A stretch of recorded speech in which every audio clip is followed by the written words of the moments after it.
Invite people. Okay. Am I on? Can someone let me know if I am live?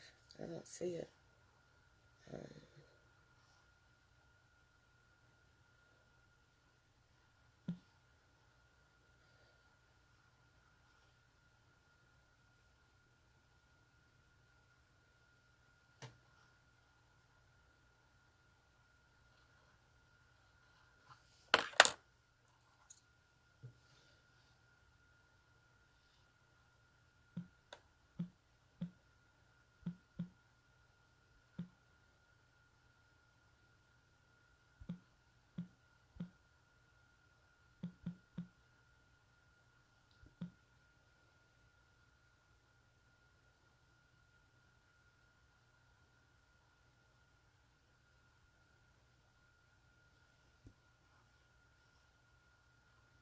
okay, so she's invited.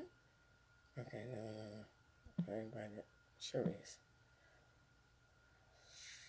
Oh, no, not finished. Hello, is anyone out there?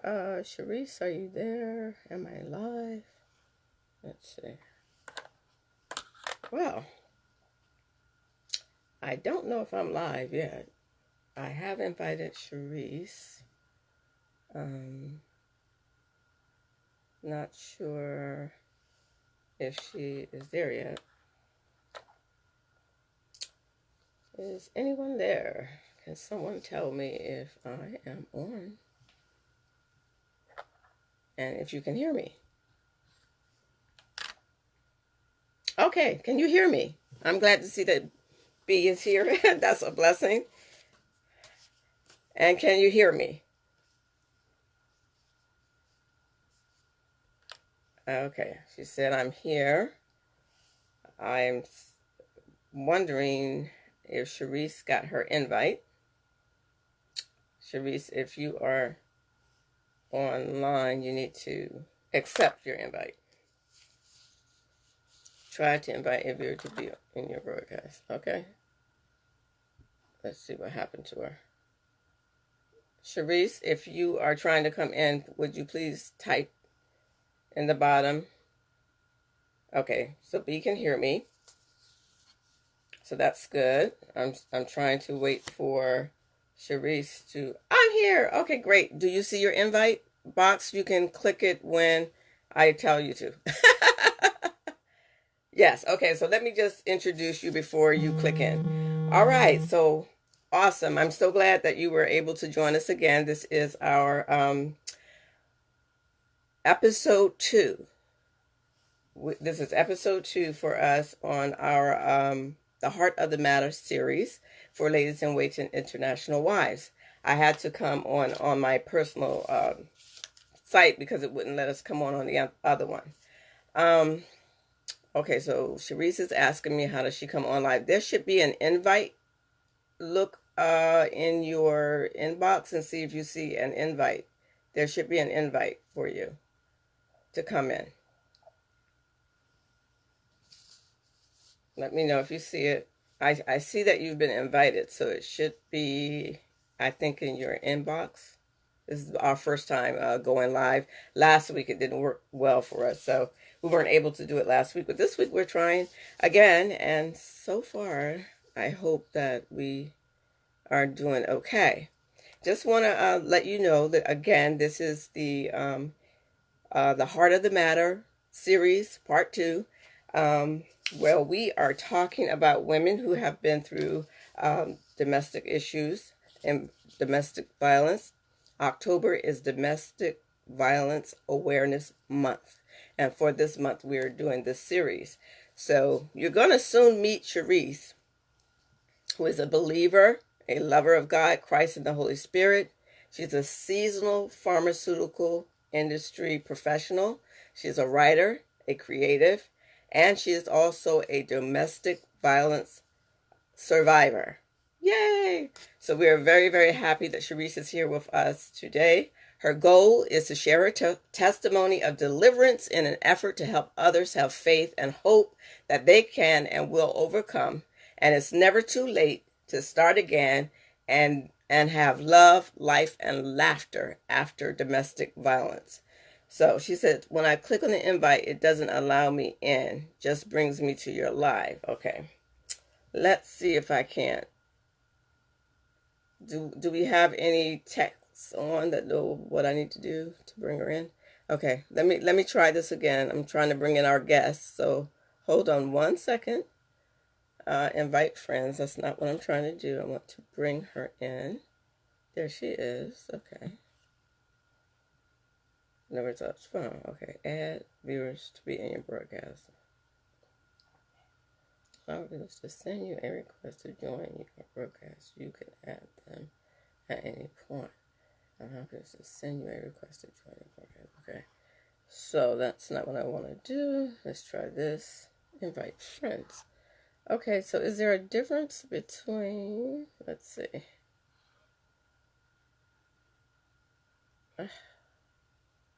Try sharing your live video and friends. Okay. All right, well, we're trying to bring Sharice in. I see her, but I don't have anything that says my phone has an icon with two people.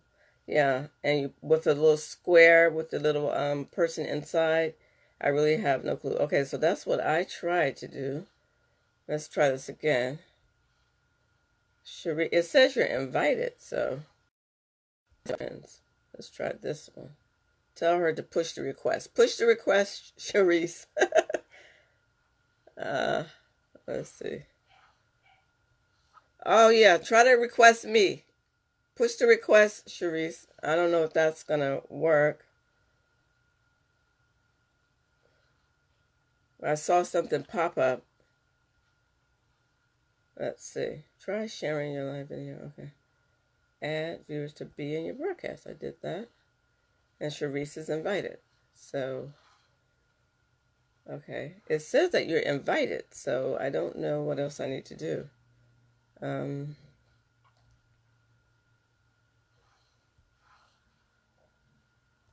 I was so excited because I actually could see something this time. Last time I couldn't see anything.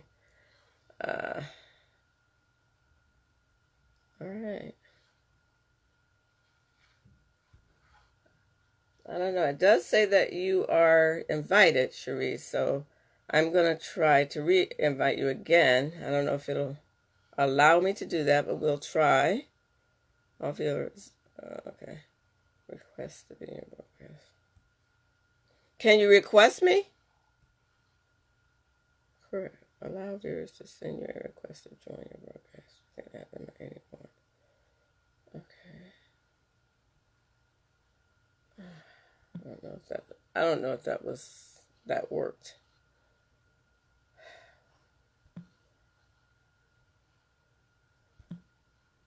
Okay, this is certainly challenging, but we're going to get there, God willing. Let's see.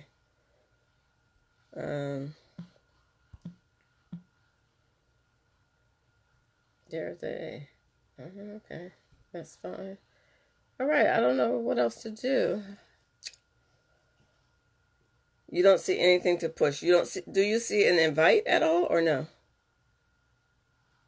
Sharice, do you see an invite?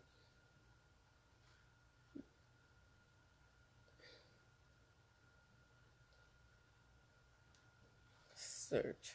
It says Sharice Barrett is invited, so you're the only one invited. Let me see if I need to do anything. Bring Sharice on camera. Add. Okay, I think I did the right thing. Hold on. Let's see. It says adding.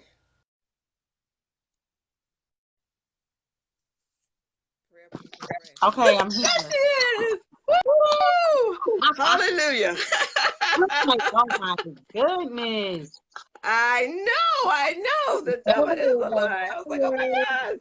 How are you? You look beautiful, and we're so excited that you are here with us. Yay! Yes, we have gotten Sharice on. I read your bio, and so everybody is aware of what an amazing woman you are. And I am just so happy that you are here and got on. Whew. So, Sharice, we're gonna dive right into our subject. You know, October is Domestic Violence Awareness Month, Yes. and this is a topic that we want people to become more aware of because they need to. And after they hear your story, they will understand more about why we need to know more about this subject. Okay. Now, most of our relationships don't start off sour. They start off wonderful, we're in love, everything is fluffy. So, when did your situation turn from that beautiful situation that you wanted to something a little bit more dark? Well, for me, I think it started to happen after I had my first child. So when my ex-husband and I met, things moved pretty quickly, and unfortunately for me, I got pregnant very early on in the relationship. And as a result of just some of my beliefs and some of the different influences I had in my life, I thought the best thing to do would be to get married. Um, that proved to not be the best thing for me to do. However, we went down that road fairly quickly. So by the time my daughter was turning 1 at her first birthday party, we kind of did a surprise wedding. And even leading up to that wedding, it was one of those situations where my spirit knew that things weren't right. Um, we didn't have the full support of the people in his corner, and a lot of the responsibility was placed on me by both him and myself to see to it that things got done for the occasion. And Mm-hmm. I'd Did say you um, during that period of having my daughter, between that year where I had her and we got married, I'd say our first altercation took place in that time frame. And Okay, that hold it 1 second. That's where I wanted to jump in. So right about then, you start to see the signs yes, because we're starting to see this as a reoccurring theme that there are signs that we ignore. So right. I just want you to just kind of hone in on that a little bit because that is so important because a lot of times we can save ourselves if we would just look at the signs and make decisions based on what we're seeing. Okay. I think if I recall, it was just what would have seemed to be a typical argument in the household. I don't know if it had something to do with the kitchen or something to do with the living room, but I was maybe 3 weeks out of having my daughter, and he kicked me in my stomach. Oh, Jesus. And it was surprising, and it was a very forceful kick. And it was unwarranted. Whatever it was that we were going back and forth about, uh, it wasn't as if there was any physical interaction going on. So it just came out of left field. And I remember So in the moment, just want to jump in. So there was no escalation. There wasn't like a bunch of no, fighting or anything. This just was no, bloom. Okay. it was like a boom, it happened. I was a bit taken aback and startled. And I remember his reaction being somewhat of, oh, stop being so dramatic. Or, oh, you know, I didn't really kick you that hard. And Hmm. kind of like, well, I just had a baby. Like, my insides are Yeah. all the way where they're supposed to be. And that's not really a Hmm. true matter for you to, even if I hadn't just had a baby, why would you pick your foot up off the floor and kick me in my stomach? And I remember it just being brushed over by him. And so because he was brushing over it, Hmm. I made a decision to brush over it as well, which I Okay. shouldn't have. But that was Hmm. probably the first instance that I can recall where I was kind of like, what just happened? Okay, do I make a big deal about this? Is this something that you break up with your mate over?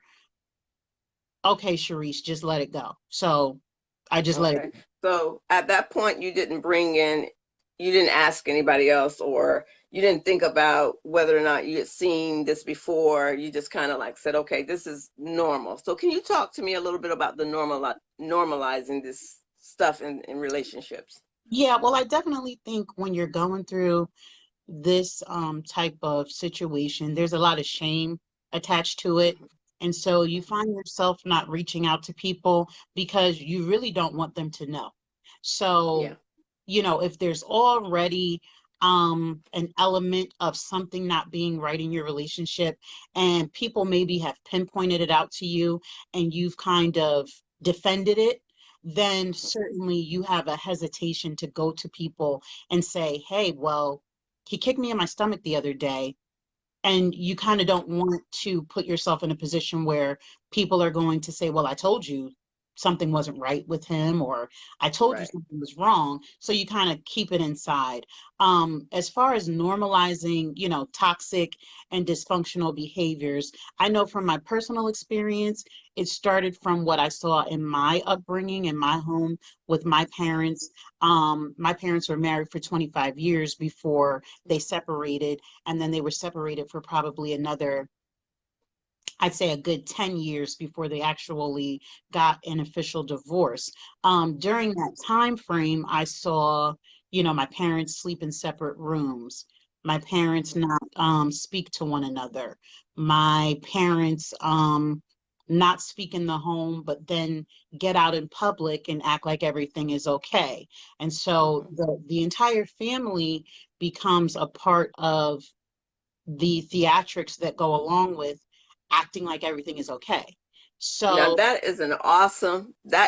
If somebody's typing stuff in, that needs to be one of the points that are brought out. The entire family becomes a part of the dynamic of making sure everybody think all things are good. And exactly, it may be years before you see the impact of that on your family. And that's why we feel that we really do need to highlight, what deep roots domestic violence can bring forth, because I agree with you. We want to hide it. We're embarrassed, we're shamed, all of that. But not only that, you see the good in the person. I've talked about this before. We see the good in the person and we think, if I just do more, if I'm better at this, if I don't say that, and then you also think about your children loving this person, and you exactly. don't want to take the person away from them. So it's a whole lot of stuff going on, but the dynamic on the family is so key. And I appreciate you bringing that out. So continue with your story.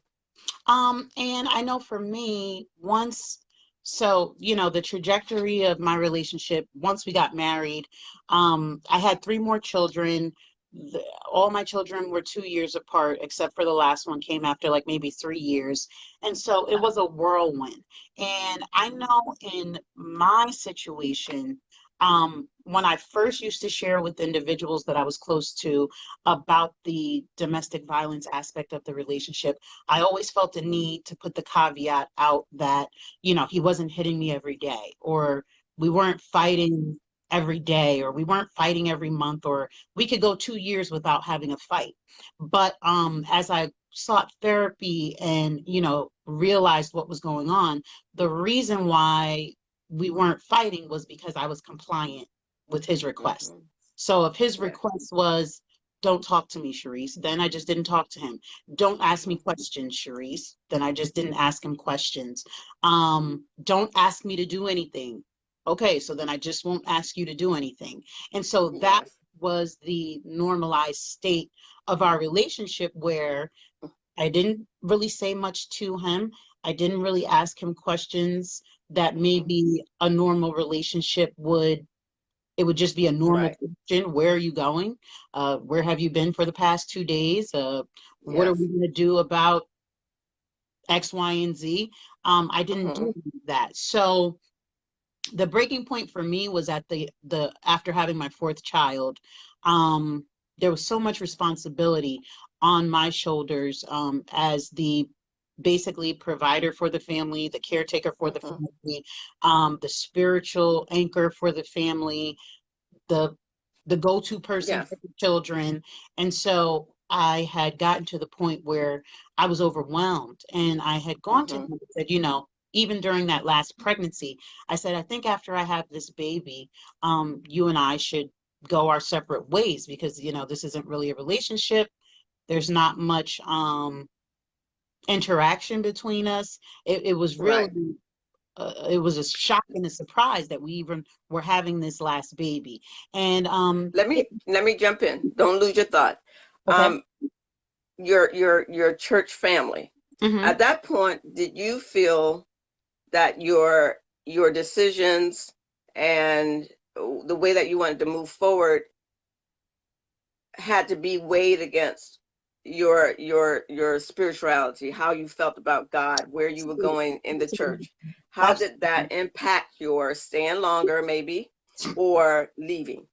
Yes. So, to your point, I'd say probably after having my third child, I knew that the relationship was somewhat of, for lack of a better term, a dead end. But because of my involvement in my church, um, and because of the rules and regulations that my church has in place, ultimately there's a big thing about people who get divorced, and then not only people who get divorced, but whether or not you are within your right to remarry or move on Mm-hmm. in another relationship.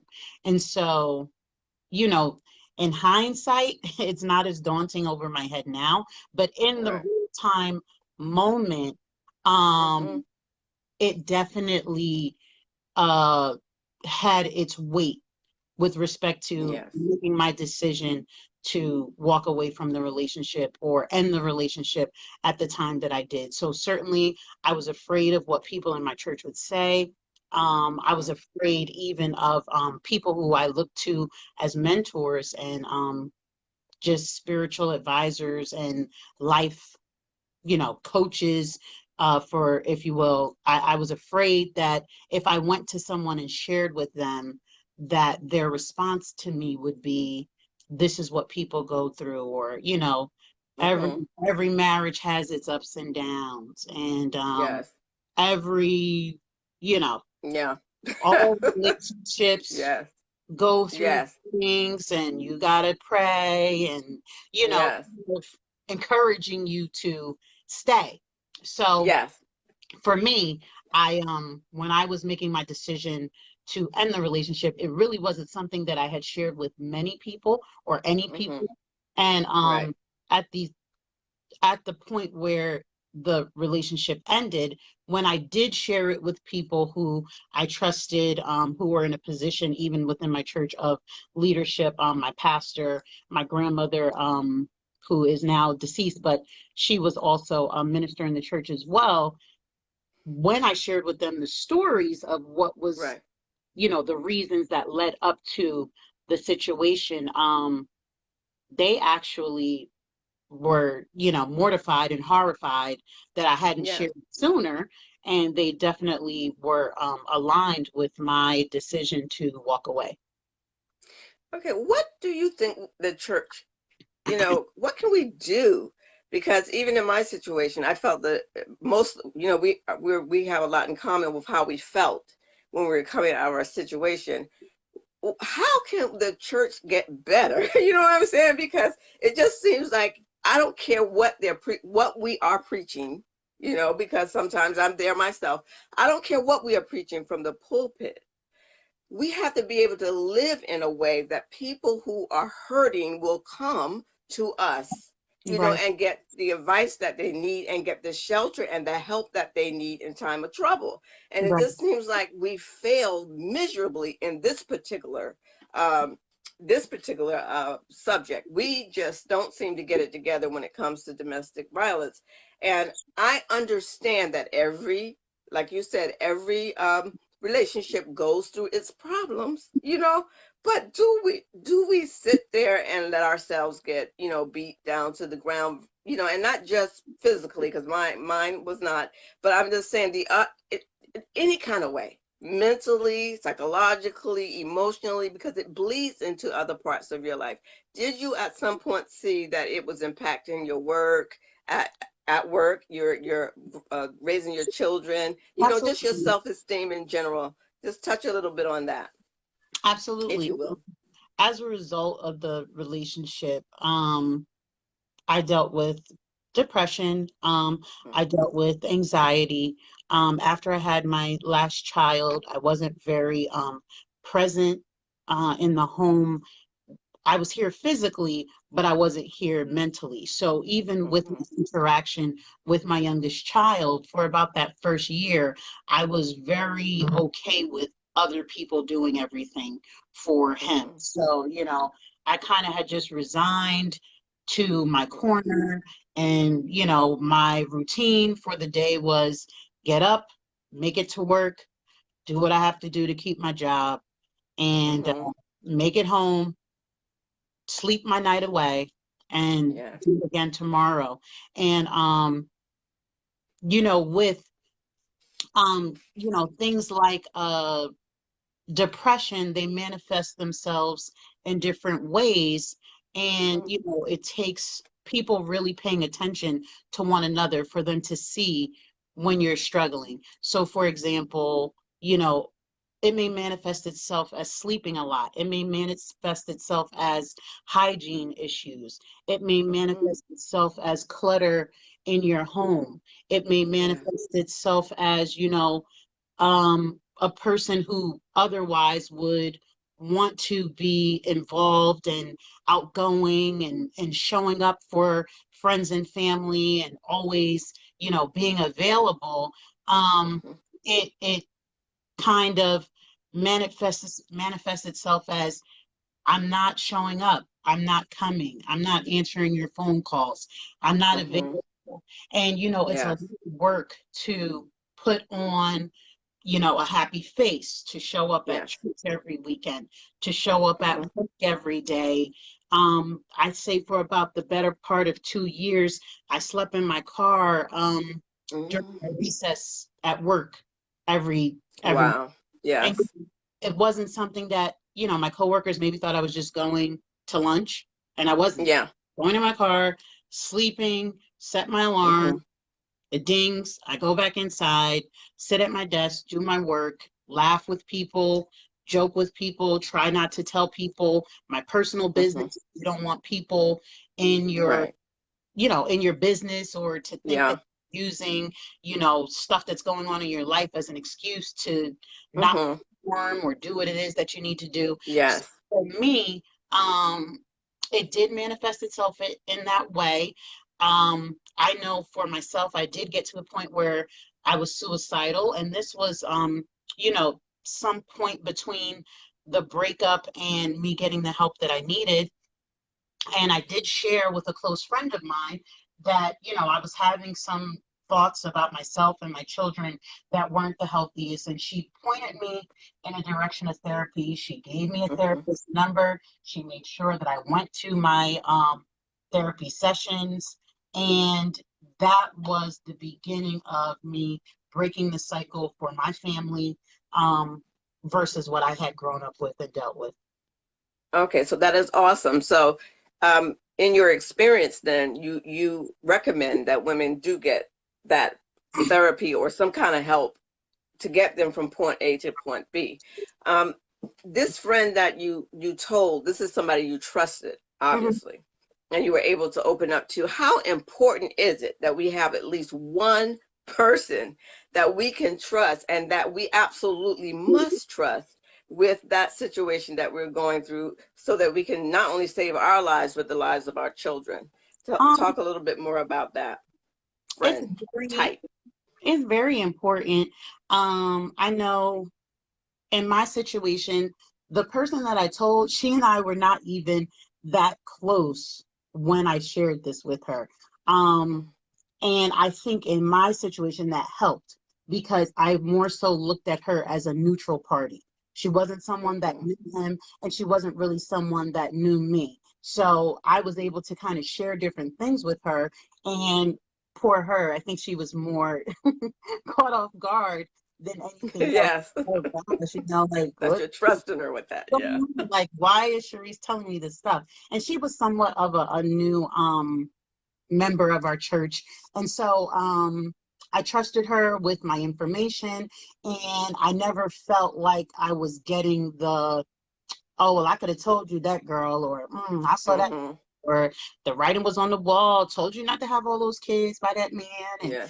you kind of get nervous Yes. as to what people's responses will be. And I just Mm-hmm. felt like it was a safe space where I could share with her, she could give me her feedback, and she was one of the main people that opened my eyes to um, what's not okay. So, one of the things that I said, when I would be sharing my story with others is that, in church, you hear the testimonies of people who've been married for 30 years, 40 years, and how they went through their ups and downs and how their marriage stood the test of time and how, all of these things, they never really say what the things are. And so when you're going through Yeah. the situation, you assume that what you Yes, that is it's you're talking about. Like, oh, exactly. I guess everybody's husband hits them sometimes. I guess everybody's husband, says horrible, degrading things to them.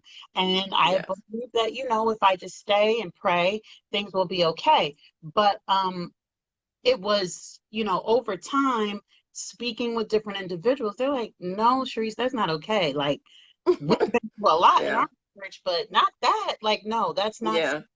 that you Yeah. resolve is a part of your marriage journey. So Yes. I Yes. That is and that that is so key. Yeah. That we understand that this is not normal and this is not what people are meaning. It's almost like when you read the Bible and they talk about it and they wait, and they they crossed the river and they did this and we think it happened, just like this, but it took like years. right. It's almost like that. What we think when we hear these things that this is something that is happening to other people as well, but they're not even talking about anywhere near what we're talking about, and And that was it's shocking, that when you realize, oh my God. one thing Exactly. to share, and I'm like, oh, well, this happened. And they're like, Cherise, like that happened? And I'm like, yeah, Yeah. and they're like, no, I don't know when. So it was, me being made aware that certain things Hmm. normalized as just a part of life or just things that happen. Um, just getting that insight from others to know that no, that's not okay, that's not normal. There are certain boundaries and lines that should not be crossed even in a setting of Yes. marriage. And there Now, is did you actually make a exit plan once you realized that this is really dangerous and I've got to get out of here? Um, did you make a plan to leave then, or was it more so when you just realized that this is not normal? Was it did you realize it was dangerous, or you never realized it was dangerous? I wouldn't Okay. say that I had a plan. I mean, I was at my wit's end. So as I stated, I had my last child, and I remember being prayerful to God and saying, like, either you show up and show me what I need to do, or I'm just going to give up on this situation, give up on myself, give up on my children, and this is going to be the end for everybody involved. And that's really Hmm. where my heart resided. That's where my spirit was with it. Um, Hmm. I wasn't really thinking forward to a future of I need to get out of this situation so that I can go on with my life and do these great things Right. and be this great person and be my best self. It wasn't that. It was more so I can't do this anymore. And so Yes. it became a daily. And so for me, in terms of the mental abuse and the verbal abuse, in my opinion, is the worst part of the entire experience. I That agree. is the part that even on a random day where I could be driving down the street, I could remember something hurtful that was said to me, or, Yeah. just a way that I Yes. was treated that was beneath my worth. And so for me, it wasn't necessarily the physical altercations that were the breaking point. Hmm. It was the mental and verbal. But because I Yes. started to act out of a place of non-compliance, Hmm. it heightened the physical Yes. back and forth. So So you did see some progression going on. right. So within that last Yes. year, it became a daily thing where I know that when I go in the house and I say, hey, this is the end of the road for our relationship, and what's the plan? We got to end this. I knew that that was going to come with it wasn't going to Hmm. be met with a decent conversation and Yes. us coming to an agreement about how this should be done. It was going to go back and forth. Hmm. And sometimes those situations were going to lead to, unfortunately, physical altercations. So for me personally, um, I got home one day and he was outside of my building and we kind of had a verbal exchange about what the plan was going to be for us to go our separate ways. And he was not on board with having that conversation. And it turned into a physical interaction. And right Mm, outside where I lived, people oh, driving by, people honking their horns, people mm, yelling, from their windows that this is yes. crazy. And that, was the first day of the end. That was the day where he had too agreed, let me go ahead and get out of here before somebody gets hurt or Yes. something happens that's irreversible. And so Hmm. so many layers to this. I Yeah, it we could is. It have is. this It is. conversation all day long. But I know for me, Yes. my deciding factor was, laying on my couch, depressed, sleeping in my living room, having no relationship with the person in the other room, and Hmm. remembering like, hey, I kind of think that I saw this growing up a little bit. And maybe I wasn't fully aware of everything Hmm. that, was going on in my home as a child. But once I made that connection, I said to myself, if I stay doing this, um, this is the portion that I give to my children in their future. Hmm. So Hmm. even though I resented, what I saw as a child growing up, subconsciously, I repeated it and I did Hmm. the same thing. And I felt like no matter how much I love my children, no matter how good I am to them, no matter if I try to give them the world and everything that I believe they deserve, if I show Hmm. them that this is okay, if I show them, Yes. unhealthy relationships are normal, if I show them that, toxic and dysfunctional interactions are just what families go through, I cannot be surprised if later on in life they end up going through the same The thing same thing. and repeat Yes. some of the same mistakes and Yes. not feeling empowered to change their situation around. So for me, that was Hmm. what was the determining factor in saying, I really don't care what anyone has to say about this situation, That. my decision. Hmm. But what I Hmm. don't want is to, you know, when my daughters are 20 something or 30 something and Hmm. they're coming and crying to me about their relationships and being treated poorly and, so Yes. in the back of their mind, if they had stayed in a situation where they saw this long term, thinking that there's an aspect of this that's okay and that's normal. Yeah. So I didn't want that for Yeah. my Awesome. sons as well. And I agree that that's very, very rich. I'm glad that you shared that. And how did you move past this? How did you move past this? I'm, thinking that you've moved past it. How are you able to trust again? It was definitely a process, as I stated.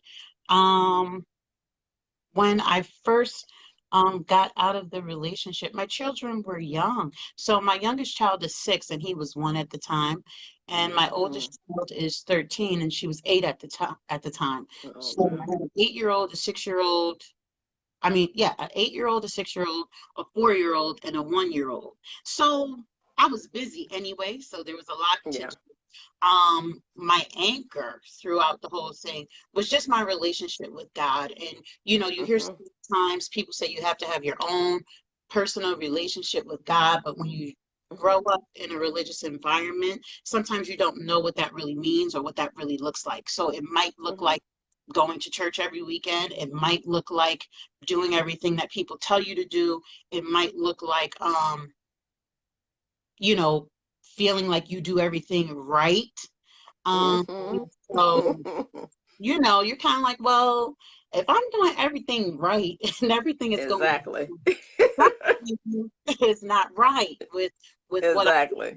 and so for me, it was, really having that time to myself to build my relationship with God, build Hmm. my prayer life, Definitely getting the therapy that I needed to get me through that first phase of going through those life changes and transitions, having a safe circle, and Mm-hmm. knowing how feeling good on the inside, what that's supposed to feel like and what it's supposed to Yes. look like.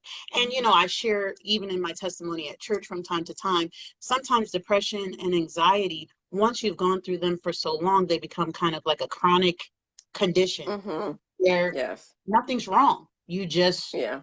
You just, this is how you are. You're just depressed. And so Right.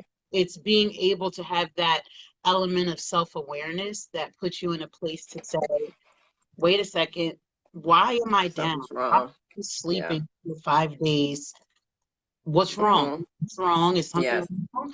No, everything's great. Life is grand. We're all doing well.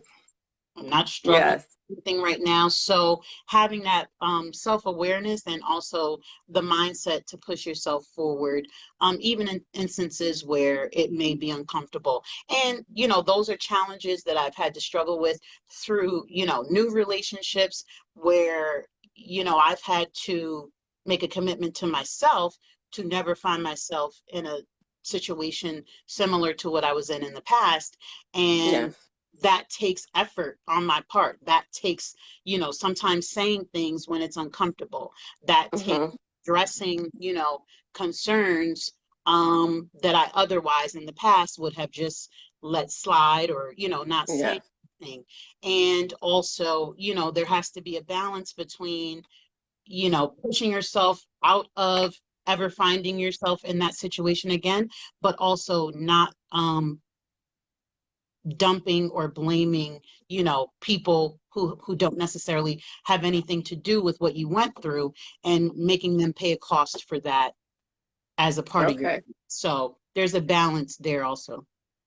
Yes, and in terms of choices that we make, and needing and trying to be right, like when we know that the Word of God says this, says that, we're making choices, thinking that we are making choices that will bring benefits that we want, and sometimes they don't.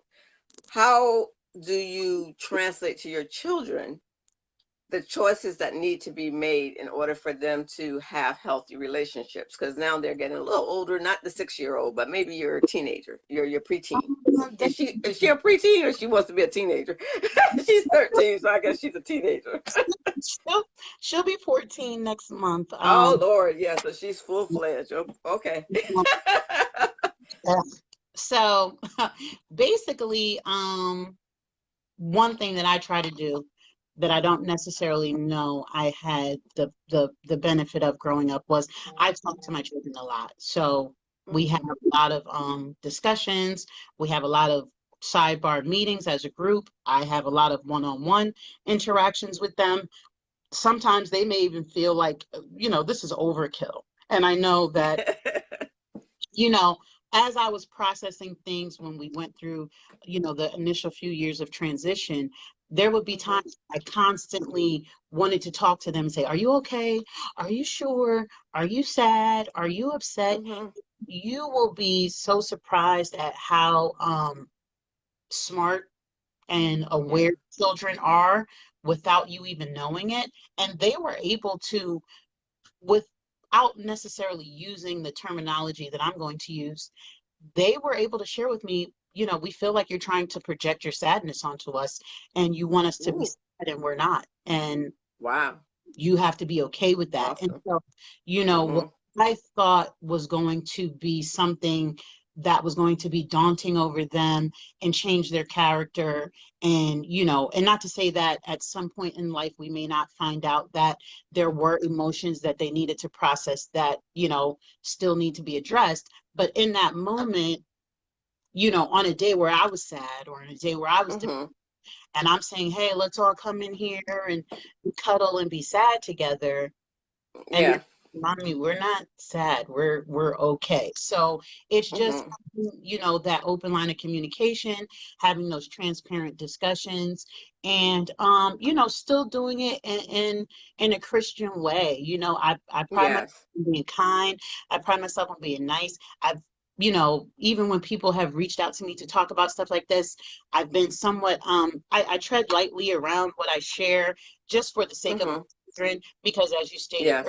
earlier, they do have their own individual relationships with people, and they do have their own emotions attached to how they feel about a certain individual based on their interaction with that individual, not based on my interaction with that individual. So that being said, Very good. try to you know just be a positive influence in their life. And my main goal is to just lead by example and show them what it looks like to just be a good, healthy, loving person. Okay. Treating Whew, good stuff. others. So I like you to leave us some hope for these ladies that are going through this situation, and some words of wisdom. I'm um gonna get my charger, so get get the hope. My well, phone is getting ready to die. what I will say is silence can be the defining factor in Sorry about making it through something like this or not. So what I would encourage everyone is to communicate. Definitely find people that you can talk to, people that you can trust. You'd be surprised at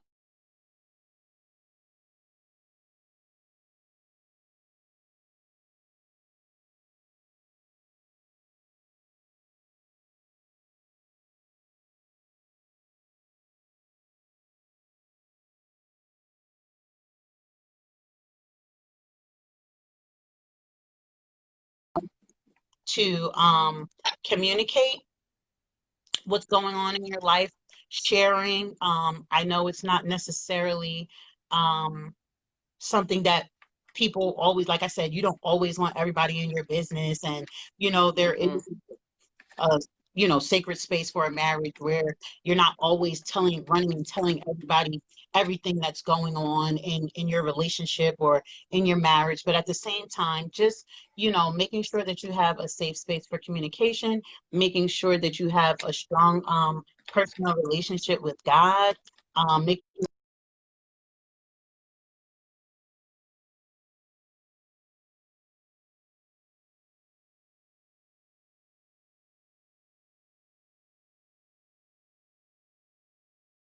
and listening to that kind of uplifting and soul stirring and spiritually enlightening words on a consistent basis, and just being self-aware and doing what you need to do as an individual to get to that next phase of life, to getting to that good part of life where that God would have you to be. I knew that God did not want me to be a depressed person. I knew that he did not want me Yes. to be shackled by anxiety and fear. I knew, during those moments of I got to go in here and be ready for war today, I knew that God was with me. I knew that he was the one telling me, have no fear. Yes. I got your back. Nothing's going to happen to you. You're good. We got this. Yes. Say what you have to say. Do what you have to do. And so, no one can ever take that away from me. And so I just encourage everyone to live your best life, have your safe Yes. space of communication, get your prayer routine going. When everybody who knows me knows that once it comes to praying time, I don't play. That's And right. um, there is life, and you have to do what you have to do to protect yourself and your spirit and Mm-hmm. your mental and your emotional stability. So if that's getting help, if that's staying away from toxic energy, if that's Yes. removing yourself from circles where there's a negative overcast that's Mm-hmm. constantly ongoing, you just have to do what's best for you.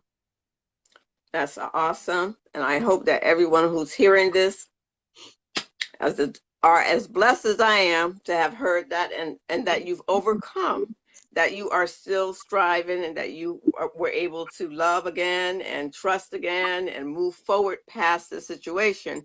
And one of the things I just want to point on that Cherise said is that you have to encourage yourself internally, because when this negativity is coming in, all the time from the household where you live, you know, the place where you should have love and incubation of care and all of that.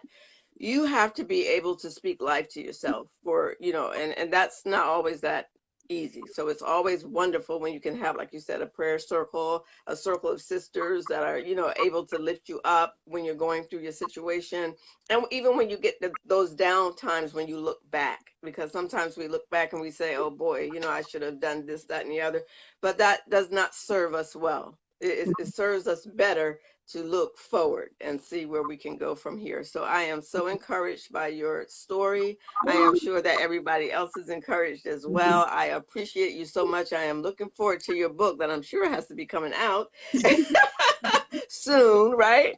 I Thank know you. that you're a writer, and that's another thing I wanted to ask you. Do you journal? Is that one of your things that helps you move forward also? Me, during the height of, the transition of everything that was Hmm. going on, one of the things that I turned to was writing. And so Yeah. back then I had started a blog, and it was really me. It started off as just, I'd post these long posts on social media that Hmm. made me feel good about releasing My some phone things is dying.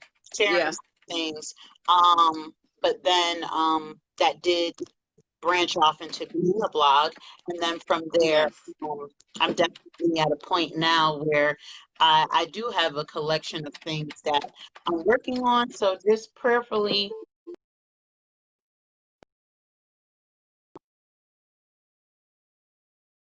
point.